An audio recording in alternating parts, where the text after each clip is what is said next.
Assalamu alaikum, I am Professor G.M. Babar. In previous article, we learn about lipids, we learn about fatty acids.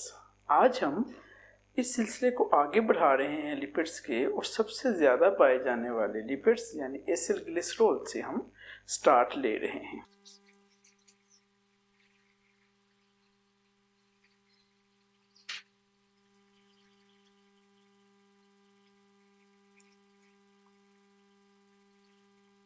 So, acyl glycerols, also called as neutral lipids or simple lipids, and these are most abundant lipids, most widely जो distributed lipids हैं वो acyl glycerols हैं.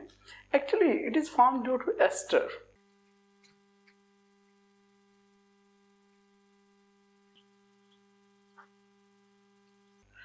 So dear students, alcohol जब fatty acid से या alcohol जब किसी acetic acid से मिलता है तो उसके नतीजे में एस्टर बनता है. सो ट्राइग्लिसराइड्स या एसिल ग्लिसराइड्स या acyl glycerols are basically esters. अब हम इसको ट्राइग्लिसराइड्स भी कहते हैं या ट्राइएसाइल ग्लिसराइड्स भी कहते हैं. तो सवाल पैदा ये होता है कि ट्राइएसाइल ग्लिसरॉल जो मोस्ट कॉमन लिपिड्स हैं, ये हिवानी चर्बी की सूरत में हो सकते हैं या नबाताती तेल की सूरत में हो सकते हैं, even in the form of animal fats और प्लांट ऑयल्स, बनते कैसे हैं.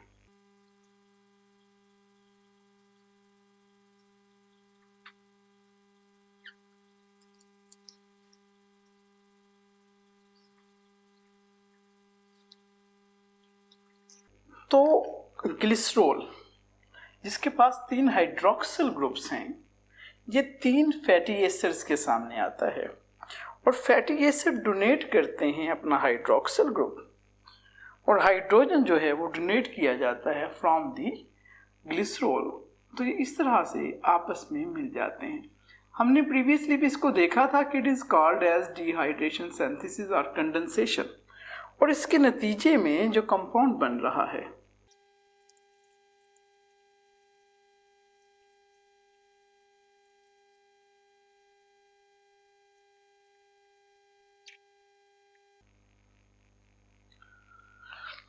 एक ग्लिसरॉल 3 फैटी एसिड्स के साथ मिला, कंडेंसेशन का प्रोसेस हुआ जिसे हम डिहाइड्रेशन सिंथेसिस भी कहते हैं. 3 वाटर मॉलिक्यूल अलहदा हो गए और इनके दरमियान बॉन्ड बना है. देखिए, carbon oxygen carbon, this is ester linkage, and we get a most common and widely spread ट्राइएसाइल ग्लिसरॉल्स जो कि कहलाते हैं न्यूट्रल लिपिड्स. अगर ये फैटी एसिड्स सैचुरेटेड हैं तो ये एनिमल फैट्स बनेंगे, और अगर ये फैटी एसिड अनसैचुरेटेड हैं तो ये प्लांट ऑयल्स की सूरत में हमारे सामने आएंगे.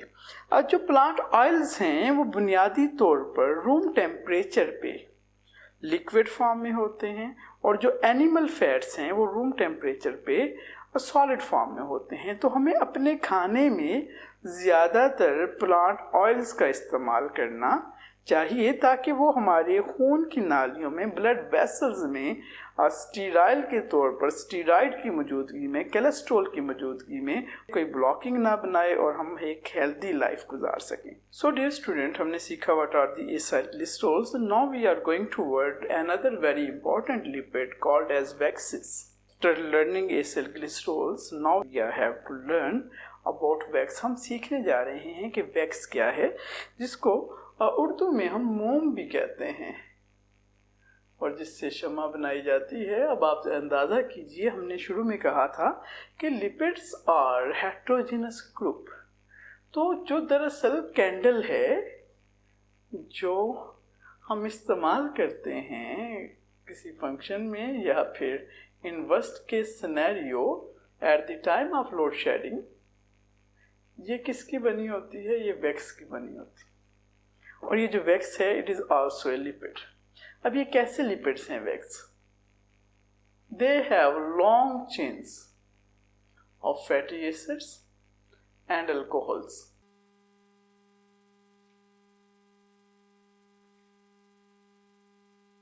So waxes are long chains of fatty acids, alcohols and esters. They have carbon number from carbon 25 to 35, carbon 25 से कार्बन 35 तक इनके कंपाउंड्स में मौजूद हो सकते हैं। वैक्सेस कहाँ पाए जाते हैं?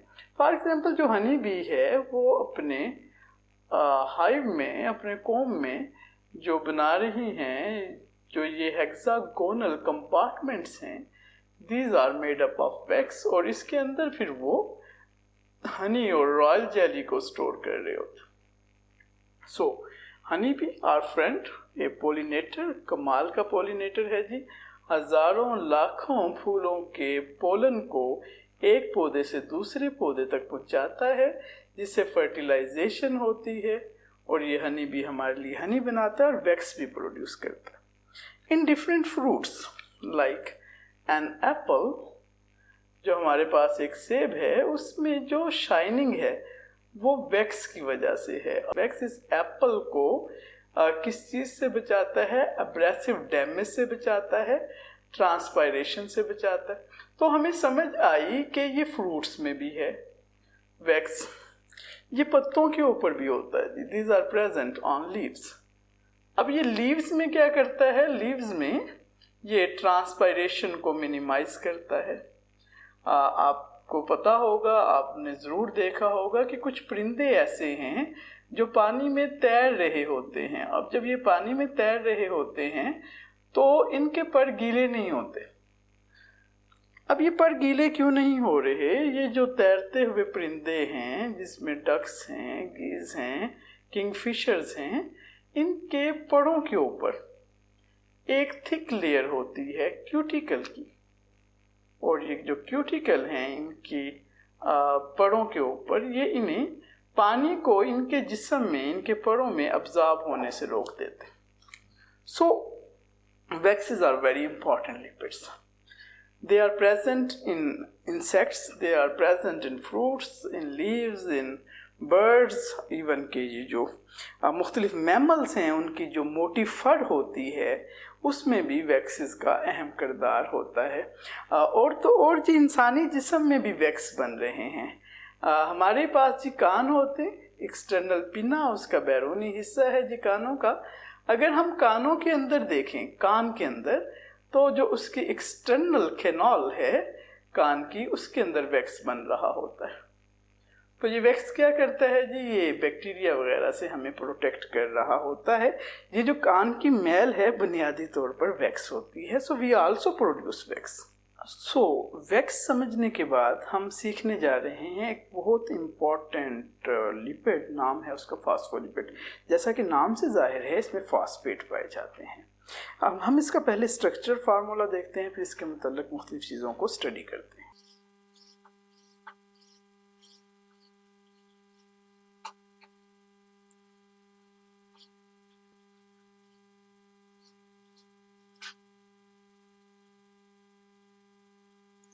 So, it is phosphatidic acid. Here are 3 carbons, carbon number 1, 2 and 3. Carbon number 1 और 2 के साथ फैटी एसिड्स लगे हुए हैं, जबकि कार्बन नंबर 3 के साथ फास्फोरिक एसिड लगा। Now it is compound is called phosphatidic acid. तो जो फास्फोलिपिड्स हैं, these are derivatives of phosphatidic acid. इसके साथ मुख्तलिफ तरह के केमिकल्स मिल सकते हैं फास्फोलिपिड्स के साथ। फॉर एग्जांपल इसके साथ सिराइन मिल सकता है, इसके साथ कोलाइन मिल सकता है, इसके साथ एथेनल ओमाइन मिल सकता है।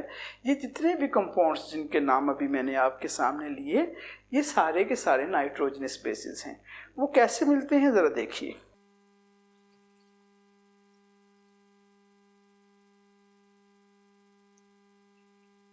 अब देखिए यहाँ पे इस फास्फोरिक एसिड के साथ एक कंपाउंड मिलने जा रहा है। हियर इज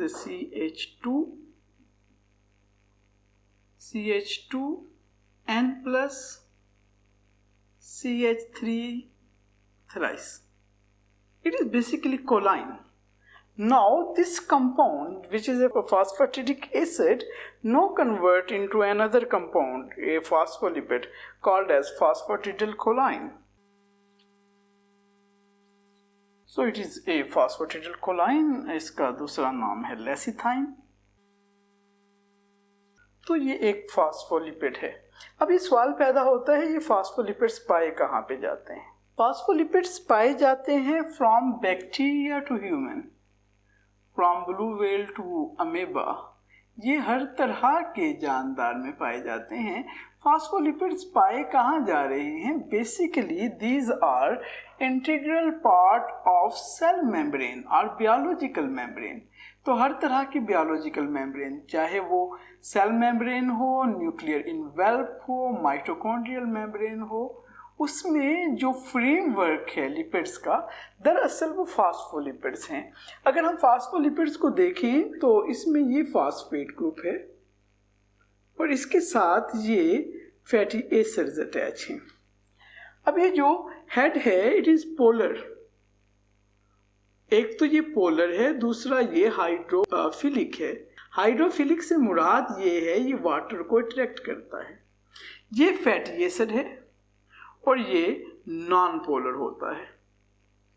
दूसरी अहम बात, ये नॉन पोलर के अलावा हाइड्रोफोबिक है, ये पानी को रिपेल करता है।